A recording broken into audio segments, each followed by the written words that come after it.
Battle of the Boyne, the day Ireland's fate was sealed.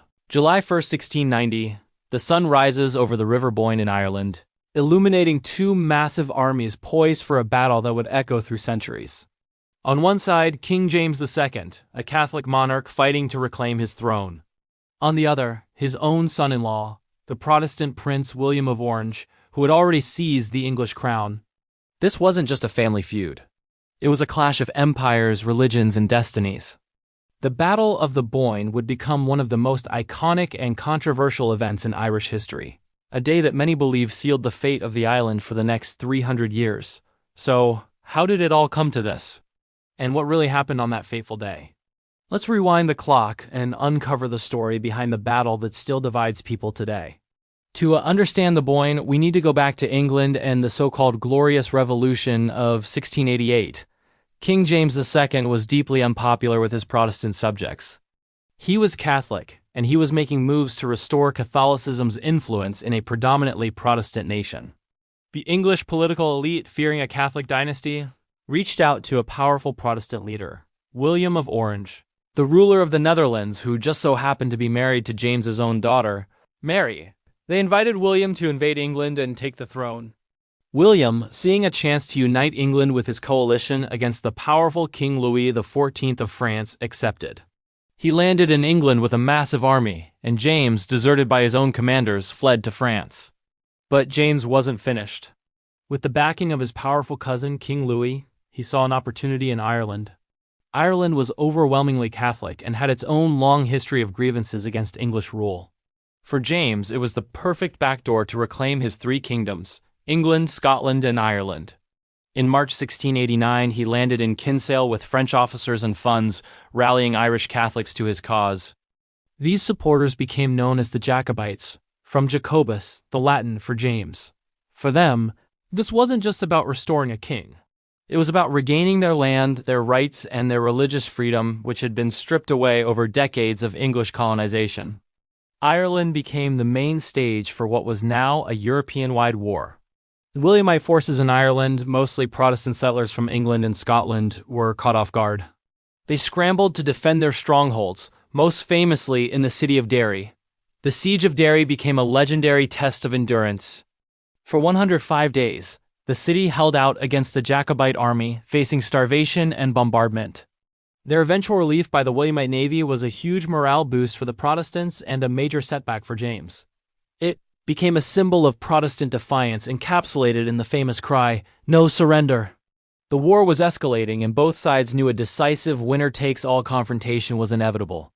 In June 1690, William of Orange decided to take matters into his own hands. He landed in Carrickfergus, Northern Ireland, with a massive multinational army. It was one of the largest foreign armies ever seen on Irish soil, comprising Dutch, Danish, German, French Huguenot, English, and Ulster Protestant troops. His force numbered around 36,000 men. They were well-equipped, well-trained, and highly disciplined. William was a seasoned military commander, respected throughout Europe for his tactical skill. As he marched south towards Dublin, James knew he had to make a stand. He chose his ground carefully, the north bank of the River Boyne, about 30 miles north of the capital. James's Jacobite army was smaller, around 23,500 men.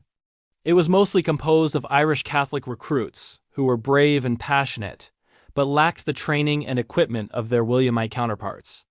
They were bolstered by a contingent of about 6,500 elite French infantry sent by Louis XIV. While James had experience, he was a more cautious commander than William. He positioned his army along the rolling hills overlooking the Boyne, using the river as a natural defensive barrier. His plan was to hold off William's army at the river crossings and prevent them from reaching Dublin. The stage was set. Two kings, two armies, two faiths, facing each other across a river that would soon run red. On the eve of the battle, William of Orange narrowly escaped death. While scouting the Jacobite positions on the riverbank, he was hit by a cannonball. It tore through his coat and grazed his shoulder, drawing blood. The Jacobites, seeing him fall, erupted in cheers, believing he was killed. The rumor spread like wildfire, even reaching Paris, where celebrations prematurely began. But William, ever the stoic leader, simply got up, dusted himself off, and remarked something to the effect of, "It should have been closer." He spent the rest of the day with his arm in a sling, but his presence reassured his troops. The battle would go on as planned. William's battle plan was bold and complex. He would use his superior numbers to attack on multiple fronts. The main thrust would be a direct assault across the river at the village of Old Bridge, where the fords were shallowest. But the key to his plan was a flanking maneuver. He sent about a quarter of his army, nearly 10,000 men, on a long march several miles upstream to cross the river at a place called Rosnaree. Their goal was to swing around and hit the Jacobite left flank, trapping them against the main Williamite force crossing at Old Bridge. It was a classic pincer movement, designed to encircle and annihilate the enemy. As dawn broke on July 1st, the Williamite artillery began a thunderous bombardment of the Jacobite positions. Under the cover of this fire, the elite Dutch Blue Guards, William's best infantry, began to wade across the river at Old Bridge. The water was chest-high, and they were under constant musket fire from the Jacobite infantry dug in on the opposite bank. The fighting was brutal and chaotic. Irish Catholic foot soldiers charged into the river to meet the advancing Williamites, engaging in fierce hand-to-hand combat. At the same time, the Jacobite cavalry, led by James's talented illegitimate son, the Duke of Berwick, launched a series of ferocious charges, temporarily pushing the Williamites back. But while the chaos unfolded at Old Bridge, William's flanking force had successfully crossed the river at Rosnaree and was beginning to pressure the Jacobite left wing. James, realizing the danger, made a fateful decision. He took his best troops, the seasoned French infantry, and moved them from the center to counter this flanking threat. This left his center at Old Bridge dangerously weakened. It was the opening William had been waiting for. He personally led the second wave of his army across the river, plunging into the weakened Jacobite lines. The pressure was now immense from both the front and the flank. The Jacobite infantry, outgunned and outnumbered, began to buckle. The battle turned into a desperate rearguard action for the Jacobites.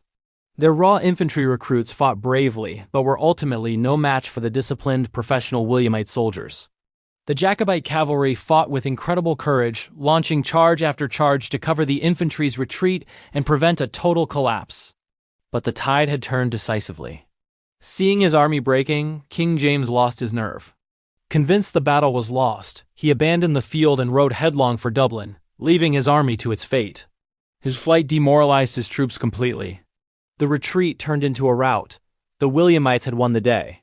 The casualties were, by the standards of the time, relatively light. Around 1,500 soldiers died in total, about 1,000 Jacobites and 500 Williamites. But the political and psychological impact was immense. James fled Dublin and sailed back to France, never to return. His flight was seen as an act of cowardice and effectively ended his hopes of reclaiming his throne. The Jacobite cause in Ireland would fight on for another year, but the loss of their king and the defeat at the Boyne was a blow from which they never fully recovered. William marched into Dublin 2 days later, a conquering hero. The city's Protestant population welcomed him with open arms. The Battle of the Boyne secured the Glorious Revolution. It confirmed William and Mary as the rulers of England, Scotland, and Ireland, and it ensured a Protestant line of succession to the throne. For Ireland, the consequences were profound and long-lasting. The defeat of the Jacobites led to the consolidation of Protestant power, known as the Protestant Ascendancy. A series of harsh penal laws were introduced, stripping Catholics of their rights to own land, to vote, to hold public office, and to practice their religion freely. These laws would dominate Irish society for over a century, cementing the divisions that had led to the war in the first place. Today, the Battle of the Boyne is remembered very differently by the two main traditions in Ireland. For many Unionists and Protestants, especially in Northern Ireland, it's a celebrated victory. The 12th of July parades held by organizations like the Orange Order commemorate William's victory as a triumph for civil and religious liberty, securing their heritage and connection to the United Kingdom. For many nationalists and Catholics, however, the battle represents a catastrophic defeat, the beginning of centuries of oppression and the loss of Irish sovereignty. This dual legacy makes the Boyne one of history's most potent symbols, a single event viewed through two starkly different lenses. Its story is a powerful reminder of how the battles of the past continue to shape the present. Thank you so much for watching. The history of Ireland is incredibly rich and complex, and the Battle of the Boyne is just one crucial chapter. If you found this video interesting, please hit that like button and subscribe to the channel for more deep dives into the events that shaped our world. Let me know in the comments what piece of history you'd like to see covered next. See you in the next video.